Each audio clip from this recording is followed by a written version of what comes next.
A paz do Senhor Jesus, eu sou a doutora Mariana Mendes. Hoje, sábado, 16 de novembro de 2024, eu tenho uma meditação especial. É sempre especial, pois a palavra do Senhor é lâmpada para os nossos pés, é luz para o nosso caminho, é aquilo que revela o que tem que ser revelado, tira as escamas dos nossos olhos, nos dá instrução. Como é maravilhoso relacionar com Jesus. Como é maravilhoso temer ao Senhor. É por isso que é sempre especial os nossos devocionais. A palavra de hoje está em Filipenses 4:6, que diz assim: não andem ansiosos por coisa alguma. Irmãos, como a ansiedade tira a nossa paz, tira a nossa felicidade, a nossa alegria, o nosso bem-estar. Pois a ansiedade, ela não perturba somente a nossa mente, ela perturba o nosso corpo, ela altera os nossos sinais vitais. Nós começamos a sentir o coração bater, dá palpitação, algumas vezes sudorese. Nada nos dá conforto. Senta no sofá, não está confortável. Se anda, não está confortável. Se vai lavar a louça, não está confortável. Se está no trabalho, não está confortável. Ou não, se está no melhor lugar, se está num resort, se está no paraíso de férias, não ficamos confortável. E eu vejo através da palavra do Senhor que a ansiedade não é um mal da nossa geração. Está sim mais, né? A ansiedade está chegando num grau na nossa geração onde 50% das pessoas estão tendo transtorno de ansiedade, dos adultos. Isso é estatística médica. A última estatística que eu vi estava descrito que a partir dos 40 anos, 50% da população adulta sofre de transtorno de depressão e de ansiedade. Mas a ansiedade não é somente do nosso tempo. Quando nós lemos desde o Antigo Testamento até os dias de hoje, até o Novo Testamento, nós vemos que aquele povo também sofria com ansiedade. E eu vejo que a ansiedade está muito associado a falta de relacionamento com Jesus. Eu posso te garantir, irmãos, além da salvação, da promessa de eternidade, quando nós relacionamos com Jesus, quando meditamos na tua palavra diariamente, quando oramos, uma das primeiras coisas que começamos a ter controle é sobre a ansiedade. A ansiedade começa a dar uma diminuída. Pois quando colocamos em petições e orações tudo aquilo que tira a nossa paz, tudo aquilo que nós queremos que aconteça, todas as nossas perturbações, a paz do Senhor vai tomando conta da nossa vida. E isso é uma promessa do Senhor. O Senhor Jesus, ele disse: venha a mim, todos que estão cansados, perturbados, pois o meu jugo é suave, meu fardo é leve. Jesus, ele dá a paz, como ele mesmo diz, não é a paz que o mundo dá, é a paz do reino de Deus, a verdadeira paz. Aquela que tudo pode estar dando errado, que a circunstância não está agradável, mas ainda assim nós conseguimos manter o equilíbrio, o domínio próprio, confiantes em Deus, que Deus está trabalhando na nossa vida, que está guardando a nossa mente, está guardando o nosso coração, irmãos. Quando nós compreendemos que Jesus, ele é o Senhor da nossa vida e que todas as suas promessas na nossa vida pode ser real, é real, nós aprendemos a ser menos ansiosos. Pois a ansiedade nos adoece, a ansiedade nos tira a paz, a ansiedade diminui a nossa fé, ela é contrário à nossa fé. E a ansiedade, irmãos, ela é um sinal de falta de confiança em Deus. É um sinal que nós estamos deixando as preocupações, o medo tomar conta da nossa vida. Irmãos, medo não vem do Senhor. Nós temos sim um medo fisiológico que Deus plantou em nós, plantou na nossa estrutura, que é o nosso corpo começar a diagnosticar aquilo que pode causar dano para nós. Esse é um medo fisiológico, mas aquele medo que extrapola esse conceito, irmãos, não provém do Senhor. Pois Paulo vai nos dizer que o Senhor, ele nos deu espírito de ousadia e não espírito de medo. Quando o medo nos paralisa, faz nós não querermos sair da nossa casa, faz nós não querermos mais avançar nas áreas da nossa vida, saiba que esse medo não provém do Senhor. E assim é a ansiedade. Como é preciso nós termos domínio próprio? Pois a ansiedade, irmãos, nos leva ao contrário do propósito do Senhor. Pois quando estamos ansiosos, começamos a ter atitudes compulsivas. Nós não pensamos, não relaxamos para tomar uma decisão. A gente sai igual um carro desgovernado, um caminhão sem freio numa ladeira, onde vamos falando tudo que vem na nossa mente, vamos tomando decisões sem pensar, sem refletir.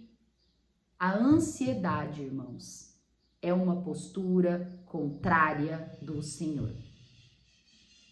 Quando eu medito em ansiedade, irmãos, eu me recordo da mulher sunamita, onde a palavra de Deus vai nos dizer que toda vez que Eliseu ia a Sunem, aquela mulher começou a avistar aquele homem, ela viu que ele era um profeta do Senhor, que ele era um homem de Deus, e ela chegou ao seu marido e falou: marido, eu estou pensando, eu vejo que o profeta Eliseu sempre vem aqui e eu queria construir um quarto no fundo da nossa casa para ele poder repousar, poder se alimentar. E o marido assim fez, uma mulher de Deus, uma mulher temente ao Senhor. E a palavra vai dizer que o profeta Eliseu ficou admirado, encantado com aquela atitude daquela mulher. E ela disse, e ele perguntou para o seu companheiro, onde ele falou para ele: o que eu poderia fazer por essa mulher? E ele diz: eu vejo que é uma mulher de posse, né? Tem tudo, parece que nada falta, mas eu percebi que ela não tem filhos. E ele chega à mulher e diz: o ano que vem, quando eu retornar aqui, você dará luz a um filho. E aquilo era um desejo do coração da mulher, que aquela mulher naquele momento ela diz: eu não tô pedindo nada, não me iluda. Porém, aquilo provinha de Deus, do Senhor. Pois quando a gente trabalha para Deus, quando a gente é temente a Deus, quando a gente faz as coisas para agradar o Senhor ele realiza sim desejos do nosso coração. Mesmo aquele desejo que está lá naquele fundo, que você já não tem nem mais esperança de acontecer. Deus pode trazer a realidade, aquilo que não existe, aquilo que é impossível. E é tão maravilhoso que a palavra vai dizer que, passado muitos anos, chegou um dia, o filho dela começou a ter uma dor de cabeça muito forte. Aí ele estava com o pai, e o pai viu que ele não estava bem, mandou chamar sua esposa, e quando ela chegou, levou ele para casa, o menino morreu. A bênção, o milagre. Aquilo que era um bem precioso, uma herança para ela, veio a falecer. E talvez você pode estar perguntando: o que isso tem a ver com ansiedade, com a palavra de hoje? É a conduta dessa mulher, irmãos. diante a maior dor que um ser humano pode ter, que é uma mãe perder um filho. A palavra vai dizer que ela colocou o corpo dele na cama. Imagina a dor, o desespero daquela mulher. E naquele momento ela trancou a porta e ela lembrou do profeta Eliseu.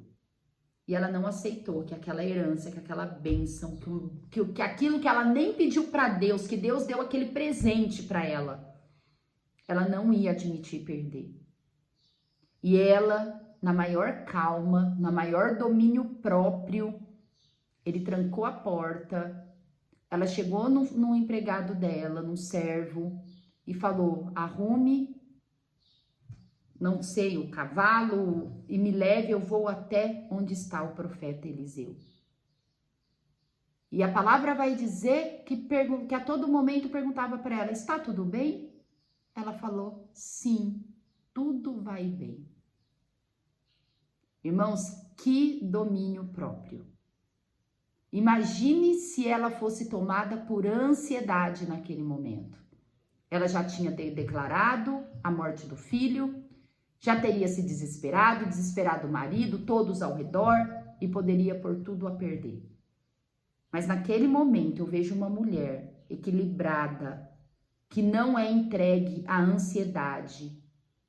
E a palavra vai dizer, eu estou contando, irmãos, conforme a minha lembrança, eu não estou nem com a Bíblia aberta aqui na passagem, até peço para depois, essa passagem é em 2 Reis, se eu não me engano, capítulo 4, mas eu não me recordo, então não vou garantir.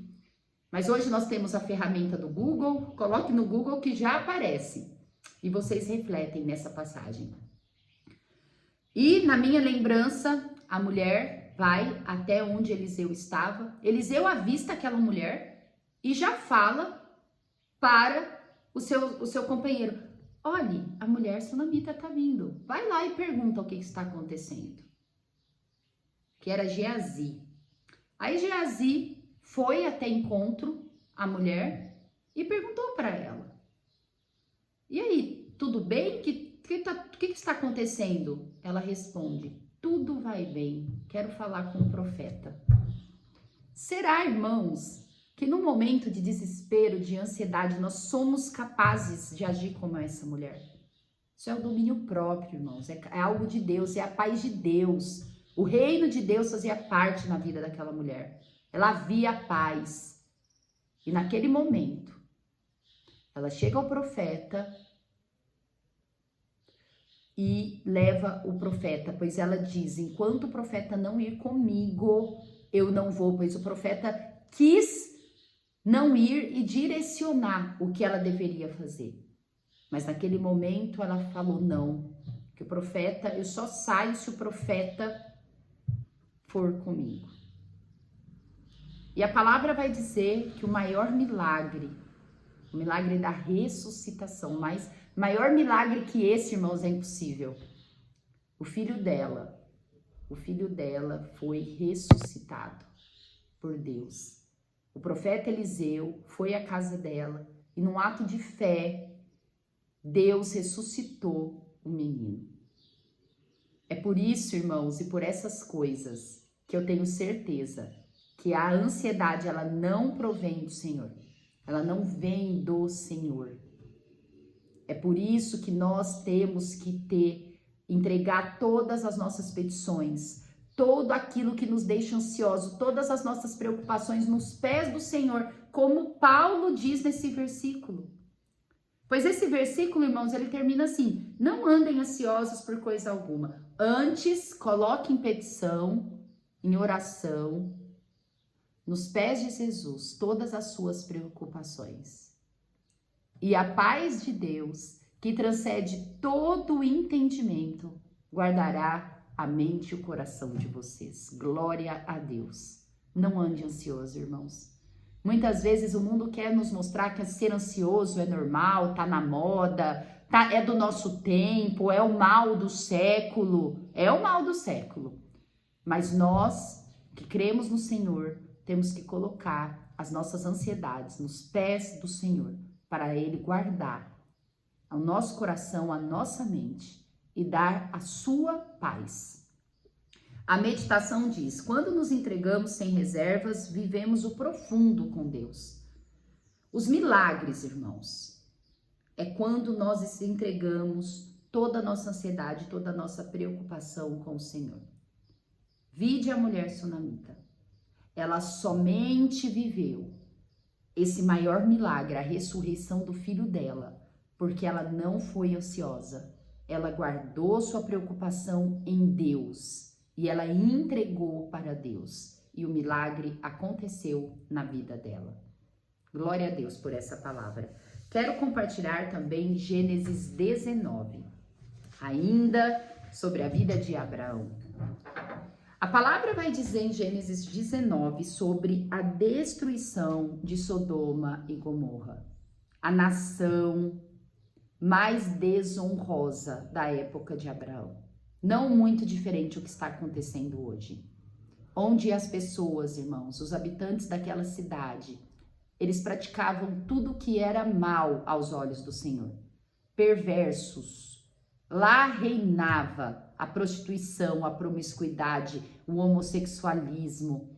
Lá reinava a idolatria, a perversão, ao ponto do Senhor destruir a cidade. Eu quero ler a passagem que encontra-se em Gênesis 19, do de 23 ao 29. A destruição de Sodoma e Gomorra. Saía o sol sobre a terra quando Ló entrou em Zoar. Então fez o Senhor chover enxofre e fogo da parte do Senhor sobre Sodoma e Gomorra. E subverteu aquelas cidades e toda a campina, e todos os moradores da cidade, e o que nascia na terra. A mulher de Ló olhou para trás e converteu-se numa estátua de sal. Tendo se levantado Abraão de madrugada, foi para o lugar onde estivera na presença do Senhor e olhou para Sodoma e Gomorra e para toda a terra da campina e viu que da terra subiu fumaça como a fumarada de uma fornalha. Ao tempo que destruía as cidades da campina, lembrou-se Deus de Abraão e tirou a Ló do meio das ruínas, quando subverteu as cidades em que Ló habitara. Irmãos, eu quero resgatar o que nós estamos meditando de Gênesis da família de Abraão, a história de Abraão. Lembre-se que quando Abraão recebeu a revelação do Senhor e a orientação para ele sair da tua terra e de toda a sua parentela e ir para a terra que ele mostraria, a palavra vai dizer que Abraão saiu com Sara e levou o seu sobrinho Ló. Com o passar do tempo, Abraão e Ló foram ficando tão prósperos, tendo tanto gado, tantos pastores, que os seus pastores começaram a ter muitos problemas, muitas discussões por pastagem, por conta do excesso de bens que Deus tinha dado para os dois. Naquele momento, Abraão decidiu se separar de Ló. E Abraão falou: Ló, escolha para qual lugar você vai. E eu vou para outro lugar. Escolha você primeiro. Abraão, quando olhou para Sodoma e Gomorra, que era uma das áreas mais férteis daquele tempo, havia grandes pastagens, os olhos encheu e ele falou: eu vou para a região de Sodoma e Gomorra. A palavra diz que Ló, ele morava em Sodoma e Gomorra. Só que essa cidade era perversa. Em Gênesis 18, quando o Senhor, os 3 anjos, juntamente com o Senhor, né? Pois nós acreditamos que foi o próprio Senhor que foi até Abraão, que refez a aliança novamente com Abraão, não refez, mas apenas ratificou a aliança que ele tinha e disse que Sara geraria após 1 ano. Abraão, quando eles foram se despedir, o Senhor revelou para Abraão que haveria de destruir Sodoma e Gomorra. Em Gênesis 18, no versículo 20, diz assim: disse mais o Senhor, com efeito, o clamor de Sodoma e Gomorra tem se multiplicado, o seu pecado se tem agravado muito. Descerei e verei se de fato que tem praticado, corresponde a esse clamor que é vindo até mim, e se assim não é, sabê-lo-ei. E naquele momento Abraão ficou desesperado, pois Abraão ele sabia que seu sobrinho Ló morava lá também. E Abraão intercedeu a favor de Ló. É por isso que nós acabamos de ler em Gênesis 19, 27, que Deus se lembrou de Abraão, da intercessão de Abraão. Pois naquele momento Abraão intercedeu juntamente com o Senhor, pedindo para que Ló não fosse destruído juntamente com Sodoma e Gomorra. E é muito interessante, porque naquele momento, em Gênesis 19, diz no versículo 24 que Abraão disse assim para o Senhor: destruirás o justo com o ímpio? Se houver porventura 50 justos na cidade, destruirás ainda assim e não pouparás o lugar por amor dos 50 justos que nela se encontram? Só que não havia 50 justos em Sodoma e Gomorra. Porém, Abraão, ele foi diminuindo. Até em 32 ele disse: não se ire, Senhor, se lhe falo somente mais esta vez. Se porventura houver ali 10 justos, o Senhor destruirá? E respondeu o Senhor: se houver 10 justos, eu não destruirei. Mas o Senhor, quando chegou em Sodoma e Gomorra, conferiu toda iniquidade, todo pecado, toda perversão que havia naquela cidade e decidiu destruir Sodoma e Gomorra. Mas ele lembrou de Abraão, ele lembrou da intercessão de Abraão a favor de Ló. E o Senhor poupou a família de Ló.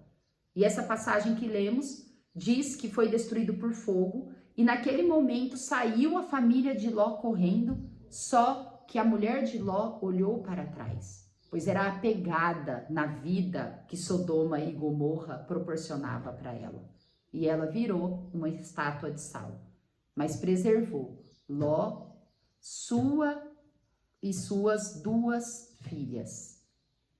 Como Deus é maravilhoso. É por isso que eu falo que nós temos que nos encher de pessoas ao nosso redor, de pessoas tementes ao Senhor. Pois a intercessão de um justo é capaz de alcançar a nossa vida. Ló nem fazia ideia que Deus iria destruir Sodoma e Gomorra. Mas Abraão, assim que ficou sabendo, iniciou uma intercessão a favor de Ló e sua família. Que o amor de Deus possa nos alcançar. Que o nosso amor por Cristo faça-nos ser grandes intercessores. Que possamos interceder a favor dos justos, a favor dos nossos familiares, das pessoas que amamos, a favor dos necessitados, dos pobres, pois a oração de um justo tem valor e Deus não se esquece. Quantas bênçãos já me alcançaram através da intercessão de outras pessoas. Que nós possamos ser assim, como Abraão, amar o próximo, interceder. Que essa palavra possa te motivar, te encorajar, aumentar a tua fé. Amo vocês em Cristo Jesus. Até amanhã.